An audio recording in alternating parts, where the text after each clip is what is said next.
Fala pessoal, tudo bem? Sejam bem-vindos. Eu sou o Guilherme, professor de Química.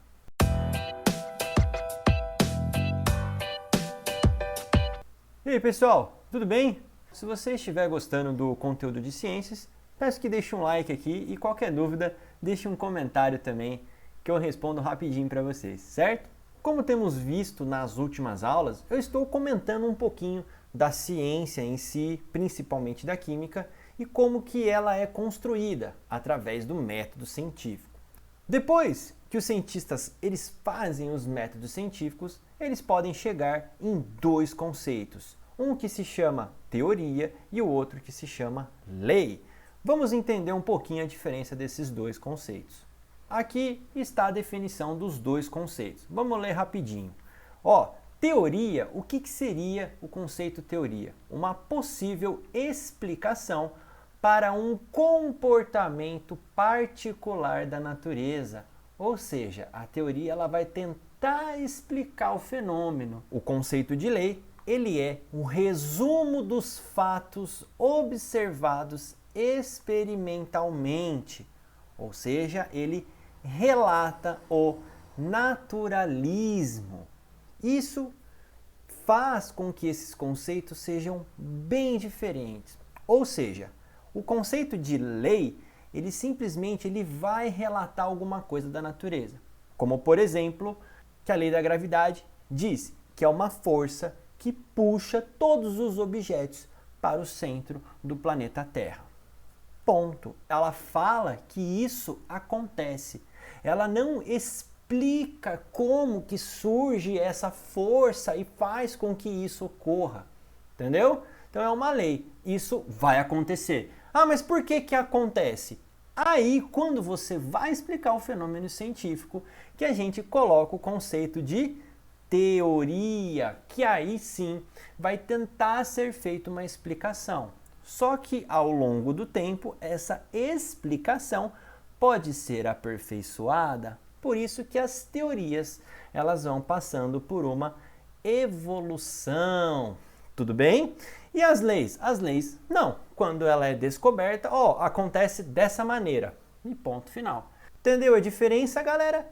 Então, para a gente ver um pouquinho melhor, vou colocar alguns exemplos aqui no próximo slide. Teoria. Nós temos teorias atômicas, ou seja, como que o átomo é. E conforme o tempo foi passando, o desenho, a explicação do átomo foi sendo aperfeiçoada. Então, aqui à esquerda, o primeiro é um cientista chamado John Dalton. Ele propôs que o átomo ele era assim, uma bolinha, uma esfera maciça, indivisível. Depois, de quase 100 anos depois, aqui um outro cientista, com um material experimental mais robusto, ele fez outros experimentos e ele disse, ele propôs que o átomo tinha cargas elétricas, carga positiva, carga negativa, olha só. Depois de anos, esse outro cientista, chamado Rutherford, propôs que o átomo ele teria espaços, ou seja, vocês estão vendo que as teorias vão sendo complementadas, elas vão sendo aperfeiçoadas. Então, é assim que funciona uma teoria na ciência. Ela está correta, mas nós vamos melhorando, como se fosse um quebra-cabeça, sabe? Você vai colocando uma pecinha ali para você ver o fenômeno de uma maneira mais complexa, ok? Vamos lá, outro exemplo de teoria. Olha lá, aqui teoria da relatividade de Einstein. Então, olha só como a gente chama teoria, porque é uma possível explicação da gravidade. Então, antigamente o Newton ele tinha uma explicação da força gravitacional, só que o Einstein, com a sua teoria da relatividade, com a sua nova explicação, ele pôde dizer que o espaço-tempo sofre uma deformação e que isso ele chama de gravidade. É por isso que é causada essa força. Então, galera, a teoria é uma possível explicação de um fenômeno natural. E lei? Como que seria essa lei? Aí nós conhecemos aqui as leis de Newton. São bem famosas, quer ver? E a primeira lei de Newton é essa aqui, conhecida como lei da inércia. Então, o que é essa lei da inércia? Ela diz o seguinte: um corpo parado tende a ficar parado, e um corpo em movimento tende a permanecer em movimento. Pronto. Você percebeu que ele relatou um fato? Ele não falou por que o corpo parado tende a ficar parado e nem o corpo em movimento tende... Ele não explicou nada, ele só falou, galera, acontece desse jeito. Ponto. É uma lei científica. Ah, mas por quê? Quando você vai tentar explicar o porquê, aí entra teoria. Entendeu?